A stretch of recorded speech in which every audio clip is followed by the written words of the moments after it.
عليهم لعنة الله والملائكة والناس أجمعين. صدق الله مولانا العظيم.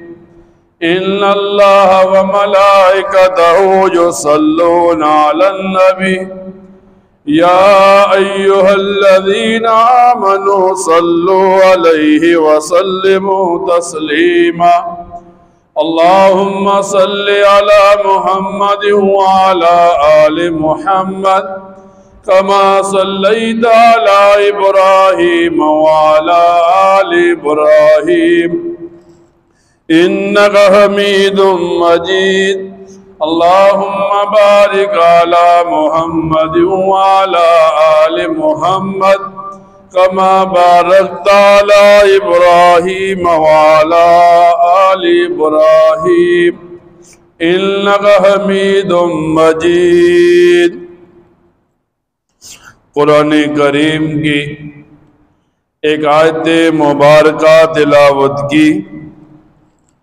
اللہ رب العزت ارشاد فرماتے ہیں ان الذین کفروا، بے شک جن لوگوں نے کفر کیا، وماتوا، اور پھر اس ہی کفر پر مر گئے، وہم کفار، یہ لوگ کافر ہیں، اولئک علیہم لعنت اللہ، ان پر اللہ تعالی کی بھی لعنت ہوتی ہے، والملائکہ، فرشتوں کی بھی لعنت ہوتی ہے، والناس اجمعین، اور سارے انسانوں کی طرف سے بھی لعنت ہوتی ہے. جب انسان دنیا میں آتا ہے تو انسان کے ساتھ دو ہی معاملات ہوتے ہیں. ایک معاملہ رحمت کا ہوتا ہے، ایک معاملہ لعنت کا ہوتا ہے. اب آدمی دنیا میں آیا، اللہ تعالیٰ نے انسان بنایا، انسان بننے کے بعد اللہ تعالیٰ نے مسلمان بنایا، اللہ کی توحید پر ایمان لایا، نبی کریم صلی اللہ علیہ وسلم کی نبوت کا اقرار کیا، قرآن کریم کو اللہ تعالیٰ کی کتاب مان لیا، تو ایسے آدمی کے لیے یہ دنیا کے اندر رحمت بن جاتی ہے. پھر یہ آدمی دنیا میں آیا، نہ تو اللہ کی توحید کو مانا، نہ رسول اللہ صلی اللہ علیہ وسلم کی رسالت کو مانا، نہ قرآن کریم کو اللہ کی کتاب مانا، پھر دنیا سے ایمان کے بغیر چلا گیا، تو یہ آدمی دنیا کے اندر لعنت کا مستحق ٹھہرا. ہمارے ہاں ایک رواج ہے، بالخصوص عورتوں میں یہ رواج پایا جاتا ہے کہ اکثر عورتوں کی زبان سے لعنت کی جاتی ہے. حدیث میں آتا ہے، نبی کریم صلی اللہ علیہ وسلم فرماتے ہیں جب بندہ کسی پر لعنت بھیجتا ہے، اب یہ لعنت آسمانوں کی طرف جاتی ہے تو آسمان کے سارے دروازے بند کر دیے جاتے ہیں. پھر یہ لعنت زمین کی طرف پلٹتی ہے تو زمین کے سارے دروازے بند کر دیے جاتے ہیں. پھر یہ دائیں بائیں جاتی ہے تو دروازے بند ملتے ہیں. پھر نبی کریم صلی اللہ علیہ وسلم فرماتے ہیں جس بندے پر لعنت کی گئی اس بندے پر اگر وہ مستحق ہے تو لعنت پڑتی ہے، لیکن اگر وہ سامنے والا مستحق نہیں ہوتا تو یہ لعنت اٹھا کر اس لعنت بھیجنے والے پر ڈال دی جاتی ہے. تو شریعت مطالعہ کیا رہنمائی کرتی ہے؟ کسی کے لیے بد دعا نہیں کرنی، کسی پر لعنت نہیں بھیجنی. یہ مسلمان کی زندگی کا اصول ہونا چاہیے. حدیث میں آتا ہے نبی کریم صلی اللہ علیہ وسلم فرماتے ہیں مسلمان کے لیے مناسب نہیں کہ وہ کسی پر لعن طعن کرے، کسی کے ساتھ بد زبانی کرے۔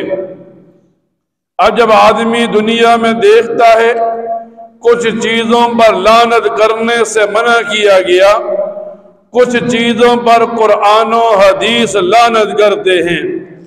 مثال کے طور پر بندہ جب شریعت کے اصولوں کو پڑھتا ہے، یوں ملتا ہے حدیث کی کتابوں میں نبی کریم صلی اللہ علیہ وسلم فرماتے ہیں تم لوگ ہوا پر لعنت نہ بھیجو۔ ہمارے پاس کیا ہوتا ہے؟ تیز ہوا چل پڑی، اکثر عورتوں کا مزاج ہوتا ہے لعنت بھیجنے کا۔ نبی کریم صلی اللہ علیہ وسلم فرماتے ہیں تم ہوا پر لعنت نہ بھیجو، یہ تو اللہ ہی کے حکم سے چلتی ہے۔ اب اگر یہ ہوا لعنت کی مستحق ہے تو ٹھیک ہے، ورنہ یہ لعنت کرنے والے پر لٹا دیا جائے گا۔ پھر نبی کریم صلی اللہ علیہ وسلم کے سامنے تذکرہ ہوا بخار کا کہ ایک آدمی کو بخار ہوا، اس کو تکلیف ہوئی، اس نے بخار پر لعنت بھیجی۔ نبی کریم صلی اللہ علیہ وسلم کے سامنے جب یہ تذکرہ ہوا تو آپ صلی اللہ علیہ وسلم نے فرمایا بخار پر لعنت نہ بھیجو، اس وجہ سے یہ مسلمان کے گناہوں کو اس طرح دھو ڈالتا ہے جس طرح آگ لوہے کی بھٹی میں جو آگ ہوتی ہے یہ لوہے کے زنگ کو جیسے دھو ڈالتی ہے، ویسے بخار انسان کے گناہوں کو دھو ڈالتا ہے۔ محدثین فرماتے ہیں اللہ تعالی جب بھی کسی بندے کو کوئی بیماری دیتا ہے، یہ بیماری اللہ تعالی یا اس بندے کے گناہوں کو مٹانے کے لیے دیتا ہے، یا یہ بیماری اللہ تعالی اس کے درجات کو بلند کرنے کے لیے دیتا ہے۔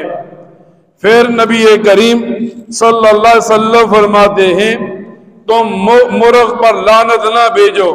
صبح ہوتی ہے، مرغ اذانیں دینا شروع کر دیتا ہے، لوگ لعنت بھیجتے ہیں، تو نبی علیہ السلام فرماتے ہیں مرغ پر لعنت نہ بھیجو، یہ لوگوں کو نماز کی طرف بلاتا ہے۔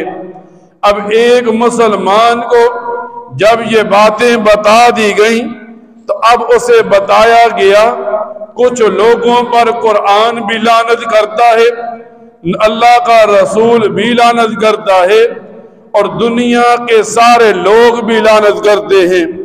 قرآن کریم میں اللہ تعالیٰ فرماتے ہیں ان الذین یکتمون ما انزلنا من البینات والہدی، کہ جن لوگوں کے طرف ہم نے ہدایت کو بھیجا، جن لوگوں کی طرف ہم نے بینات نشانیوں کو بھیجا، اور پھر بھی وہ لوگ حق کو چھپاتے رہے، وہ لوگ حق جاننے کے باوجود جھوٹ کی طرف مائل رہے، ان پر قرآن کریم میں اللہ تعالی لعنت کرتا ہے۔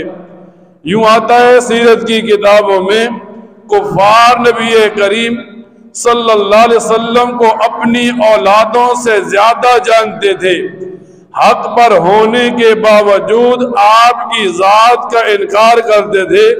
تو ان لوگوں پر ہر وہ آدمی جسے حق مسئلہ پتا ہو، حق مذہب پتا ہو، حق بات پتا ہو، اور پھر بھی وہ انکار کرے، اللہ تعالیٰ اس بندے پر لعنت کرتا ہے۔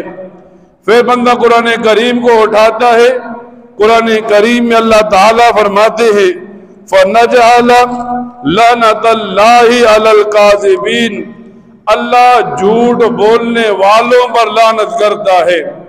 ایک مسلمان ہونے کے ناطے نبی کریم صلی اللہ علیہ وسلم کی زبان سے یوں نکلا مسلمان اور گناہ تو کر سکتا ہے لیکن مسلمان جھوٹ نہیں بول سکتا، اور حدیث میں آتا ہے نبی کریم صلی اللہ علیہ وسلم فرماتے ہیں، فرمایا جھوٹ انسان کو تباہی کے راستے پر ڈال دیتا ہے اور سچ انسان کو نجات کے راستے پر ڈال دیتا ہے۔ اب ایک مسلمان دنیا میں آتا ہے، معاملات کرتا ہے، معاملات کے لیے یہ آدمی ہر کوشش کرنے کی بات کرتا ہے۔ مثال کے طور پر ایک آدمی دنیا میں آیا، کوئی کام نہیں ہو رہا تھا، اب اس کے پاس پیسہ تھا، اس نے پیسے کا زور لگا دیا، اگلے آدمی کو پیسے دیے، جائز کام کرایا تب، ناجائز کام کرایا تب، اس پیسے کو شریعت رشوت کہتی ہے۔ اور جب آدمی دنیا میں رشوت دیتا ہے تو یوں آتا ہے، لعنت اللہ علی الراشی والمرتشی، اللہ لعنت کرتا ہے رشوت دینے والے پر، رشوت لینے والے پر۔ ایک آدمی اپنا جائز کام کرائے تب پیسے دے، ایک آدمی ناجائز کام کرائے تب پیسے دے، شریعت اس آدمی پر اللہ کی طرف سے لعنت کے حقدار ٹھہراتی ہے۔ اور یوں آتا ہے، علماء لکھتے ہیں، فما رشوت دینے والے پر بھی اللہ لعنت کرتا ہے، رشوت لینے والے پر بھی لعنت کرتا ہے، اور درمیان میں جو آدمی معاملہ کرواتا ہے اللہ اس بندے پر بھی لعنت کرتا ہے۔ یعنی شریعت جائز کام کی طرف تو لے کر جاتی ہے، لیکن شریعت ناجائز کام سے روکتی ہے۔ پھر بندہ قرآن کریم کو اٹھاتا ہے، قرآن کریم میں اللہ تعالی شراب پینے والے پر، شراب پلوانے والے پر، شراب خریدنے والے پر، شراب بیچنے والے پر، لاج کرانے والے پر، اپنے پاس محفوظ رہنے والے پر، 10 قسم کے بندوں پر اللہ تعالی لعنت بھیجتا ہے۔ حدیث میں آتا ہے، نبی کریم صلی اللہ علیہ وسلم فرماتے ہیں، فرمایا 3 شخص جنت میں نہیں جا سکتے۔ ایک وہ آدمی جو اپنے والدین کا نافرمان ہو۔ آج ایک آدمی جوان ہوا، سمجھتا ہے والدین بے وقوف ہیں، نوجوان آدمی ہوا، اب والدین کو مشورہ دینا تو فرض سمجھتا ہے، والدین کی اطاعت کو انکار کر دیتا ہے۔ حالانکہ قرآن کریم میں اللہ تعالیٰ تو یوں فرماتے ہیں، اپنے ماں باپ کے سامنے سے اف کا لفظ تک بھی نہیں کہنا کہ یہ بھی نافرمانی کے زمرے میں آئے گا۔ فرمایا دوسرا وہ آدمی جو جوا کھیلتا ہے، اور تیسرا وہ آدمی جو شراب پیتا ہے، یہ 3 آدمی جنت میں نہیں جا سکتے۔ اب قرآن کریم کو کھولا جائے، قرآن کریم میں اللہ تعالی ایک آدمی پر لعنت کرتا ہے جسے سودی کہتے ہیں۔ ایک آدمی کسی کو پیسے دے اور پھر پیسوں پر تعین کر لے، اتنے پیسے اس کے ساتھ واپس کرنے ہیں، اتنے پیسے تو نے مجھے زیادہ دینے ہیں۔ لوگ بینکوں میں رکھتے ہیں، سود کھاتے ہیں۔ ایک زور آور طاقتور آدمی کسی غریب کو پیسے دیتا ہے، پھر سود وصول کرتا ہے، اور پھر اس سود کے ساتھ وہ اپنی اولاد کی پرورش کرتا ہے۔ اس سود کے پیسوں سے وہ حج اور عمرے کرتا ہے، وہ زکوٰۃ نکالتا ہے، اور سمجھتا ہے میں یہ نیکی کے کام کر رہا ہوں، اگرچہ مال حرام اکٹھا کر لیا۔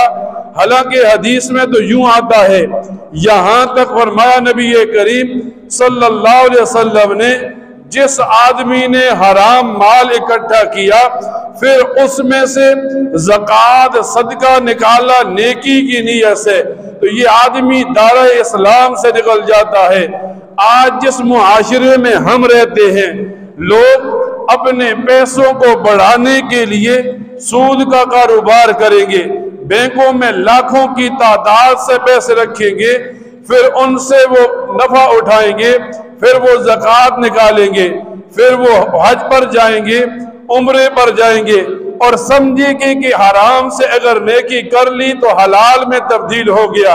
اور ہمارے معاشرے کا یہ ناصور ہے، ہم مسلمان ہونے کے ناطے، نبی کریم صلی اللہ علیہ وسلم کے امتی ہونے کے ناطے، اگر ہم دیکھتے ہیں ایک آدمی نے حرام مال اکٹھا کیا، ایک آدمی نے سود کا مال اکٹھا کیا، لیکن جب وہ آدمی سامنے سے آتے ہیں، ہم دنیا دار ہو تب، ہم دین دار ہو تب ہم اس کی عزت کرتے ہیں، ہم اسے سر پر بٹھانے کی کوشش کرتے ہیں۔ اب لوگ سمجھتے ہیں پیسے والا ہے، عزت والا ہے، حالانکہ جب بندہ سود لیتا ہے قرآن بھی لعنت کرتا ہے، اللہ کا رسول بھی لعنت کرتا ہے، دنیا کے سارے انسان بھی لعنت کرتے ہیں۔ اور جب یہ آدمی یہ حرام کا لقمہ اپنے پیٹ میں ڈالتا ہے، حدیث میں آتا ہے نبی کریم صلی اللہ علیہ وسلم فرماتے ہیں جس نے ایک درہم سود کا کھا لیا 36 بار زنا کرنے سے زیادہ گناہ ہے ایک درہم کھانے کا۔ آج مسلمان اپنے آپ کو مسلمان بھی کہتا ہے، پھر یہ بیماریاں، رشوت کی بیماری بھی اپنے ساتھ لگا لی، حرام اکٹھا کرنے کی بیماری بھی اپنے ساتھ لگا لی، شراب پینے کی بیماری بھی اپنے ساتھ لگا لی، اور پھر بھی یہ مسلمان یہ بات لے کر بیٹھا ہے، نہیں میں تو نیک ہوں، 5 وقت کا نمازی ہوں، میں تو مال سے زکوٰۃ نکالتا ہوں، میں تو سال میں عمرے پر جاتا ہوں۔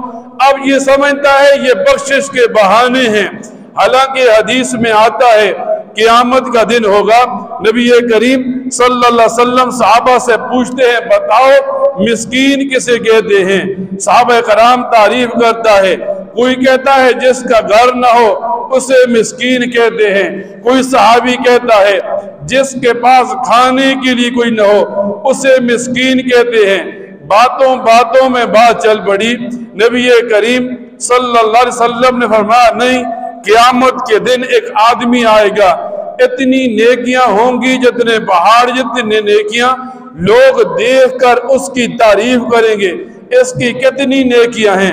فرمایا نبی کریم صلی اللہ علیہ وسلم نے اب اللہ تعالیٰ اس بندے کو کھڑا کرے گا، لوگ آئیں گے اپنا حق بتائیں گے اور پھر ان کے حق کے مطابق اس کی نیکیاں ان لوگوں کو دیتی چلی جائیں گی، یہاں تک ایک وقت آئے گا نیکیاں ختم ہو جائیں گی، لوگوں کے حقوق باقی رہیں گے۔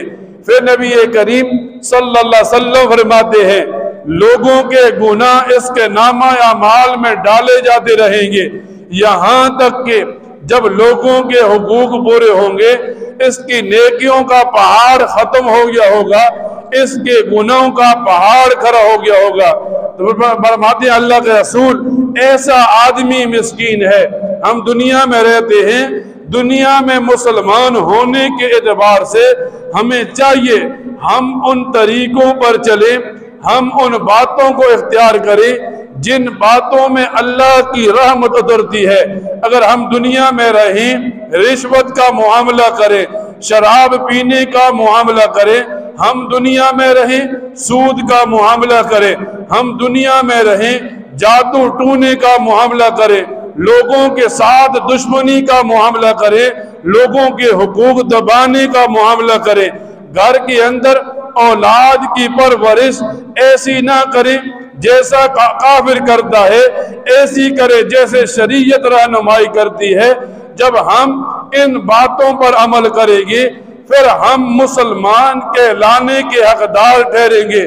پھر جب ہم دنیا سے جا رہے ہوں گے زبان پر کلمہ جاری ہوگا، ایمان کی حالت کے ساتھ جائیں گے، کامیابی کے ساتھ جائیں گے، اور دیکھنے والا بھی کہے گا یہ مسلمان کامیاب رہا جسے موت بھی ایمان کی حالت میں آئی ہے۔